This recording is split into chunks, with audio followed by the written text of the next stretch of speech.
शासन का आधार है। 84 लाख मंत्रों का जो सरदार है, जिस पर हित का जिन शासन का आधार है।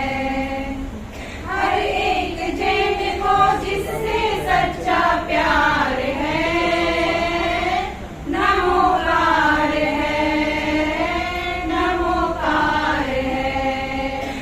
84 लाख मंत्रों का जो सरदार है, जिस पर हित का जिन शासन का आधार है। संकट को टाल सकता है, दुख से निकाल सकता है।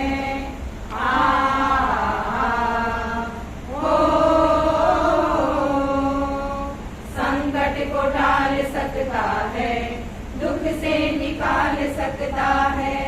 पापों में जो गिरते हो उनको संभाल सकता है। अनगिनत प्राणियों का जो तारणहार है, नमोकार है, नमोकार है। 84 लाख मंत्रों का जो सरदार है, जिस पर हित का जिन शासन का आधार है। ये 5 पदों की माला सुख पाए जपने वाला।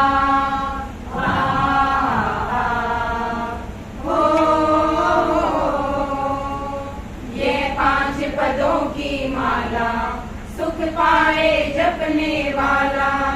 वो द्रौपदिया वो सीता, शिवा या चंदन वाला। तकदीर बदलने का जिसको अधिकार है, नमोकार है, नमोकार है। 84 लाख मंत्रों का जो सरदार है, जिस पर हित का जिन शासन का आधार है। पिछले जन्म के अच्छे कर्म मुझे जैनी कुल परिवार मिला। कोई पिछले जन्म के अच्छे कर्म मुझे जैनी कुल परिवार मिला। अरिहंत प्रभु की शरण मिली, अरिहंत प्रभु की शरण मिली। संतों सतियों का प्यार मिला, मुझे जैनी कुल परिवार मिला। मुझे जैनी कुल परिवार मिला, मुझे जैनी कुल परिवार मिला।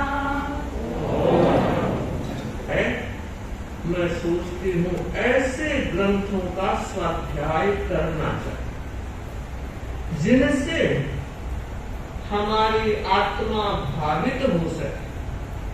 माना आप स्वाध्याय करते हैं, माना आप ग्रंथों का पारायण भी करते हैं, लेकिन समझना स्वाध्याय करने के बाद मन में क्या भाव आ रहे हैं, अथवा स्वाध्याय करते हुए भाव किस दिशा में प्रवहमान हो रहे हैं, यह अपने आप में महत्वपूर्ण है।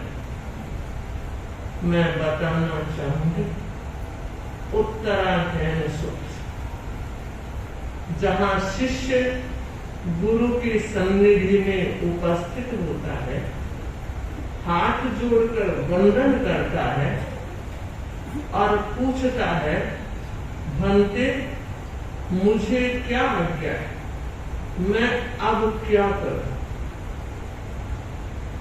भगवान से जब आज्ञा ले रहा है, गुरु से आज्ञा ले रहा है, आप मुझे योजित करें, सेवा में योजित करें या स्वाध्याय?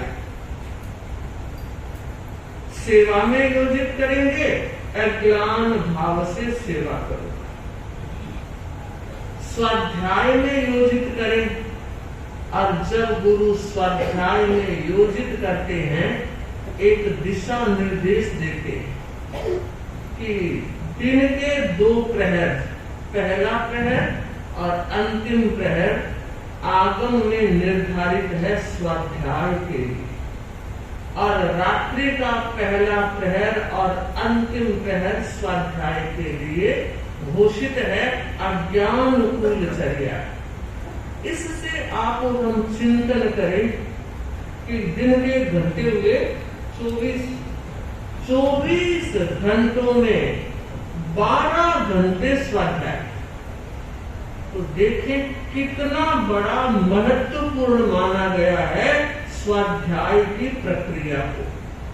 यहाँ तक कहा गया है स्वाध्यायाध्यान संपत्त्या परमात्मा प्रकाशते, कि स्वाध्याय के बाद ध्यान करो, ध्यान के बाद स्वाध्याय करो, ध्यान और स्वाध्याय का ये मणि कंचन का योग परमात्मा को प्रकट करने में समर्थ बनता। श्रावक और श्राविकाओं का ध्यान देना, मैं प्रेरणा देना चाहूंगी कि श्रावक समाज में स्वाध्याय की प्रवृत्ति थोड़ी बढ़नी चाहिए। आप पूछेंगे कब करें स्वाध्याय?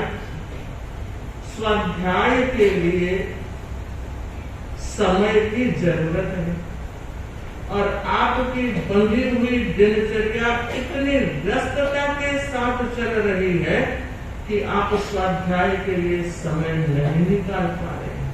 माना मैं कहूं आप 9 बजे 10 बजे बैठकर स्वाध्याय करो तो संभव नहीं। महावीर ने कहा है साधु संतों के लिए, लेकिन बताना आपको भी चाहते हैं। महावीर ने कहा है कोई साधु साध्वी अगर पूर्व रात्रि और पश्चिम रात्रि में स्वाध्याय नहीं करता है तो उसके पास आता हुआ दिव्य ज्ञान भी वापस चला जाए। ज्ञान उसके पास आ रहा था मगर नहीं आता, क्योंकि स्वाध्याय नहीं हो रही। तो पूर्व रात्रि और पश्चिम रात्रि, पूर्व रात्रि तो आपकी खाने में और दुकान से घर जाने में लगभग पूरी हो जाती है। अब बात रही पश्चिम रात्रि की, तो मैं ये बताना चाहूंगी कि पश्चिम रात्रि का स्वाध्याय श्रावक को जरूर करना चाहिए।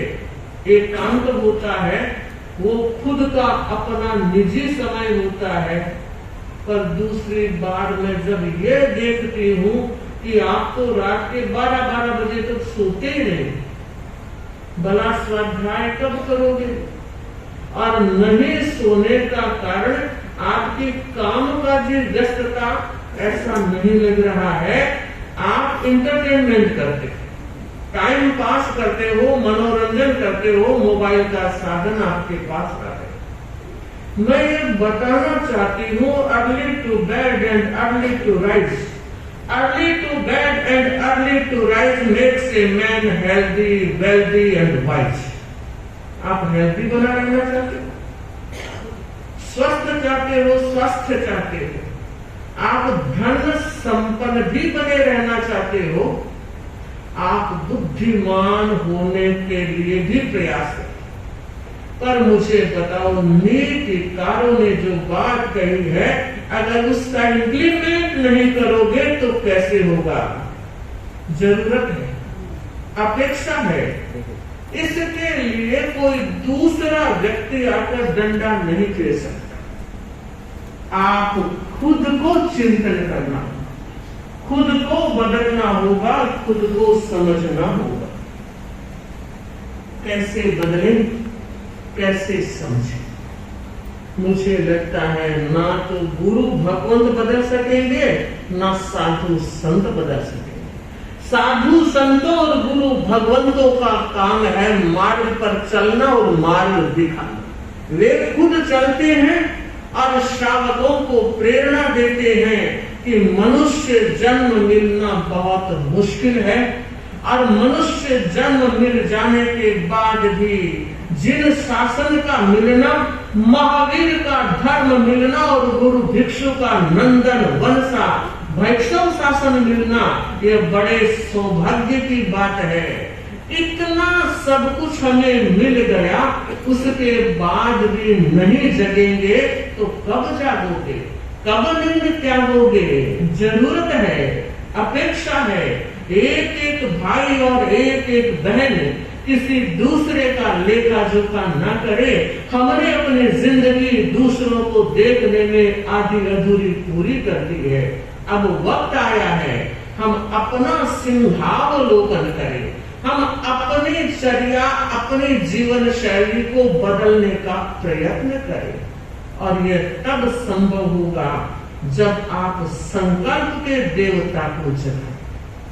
जब तक हमारा संकल्प सोया रहेगा, वो देव जागृत नहीं होगा, तब तक कुछ नहीं होगा। इधर से सुनोगे और इधर निकाल दोगे। अब वक्त इधर से सुनकर इधर निकालने का नहीं है, आत्मसात करने का वक्त है। एक छोटा सा घटना प्रसंग। एक राजकुमार अपने साथियों के साथ जंगल में भ्रमण कर रहे हैं। अचानक नजर पड़ी, क्योंकि उस समय संत लोग जंगलों में रहा करते थे, गांव से बाहर रहते थे। गांव के लोग कथा सुनने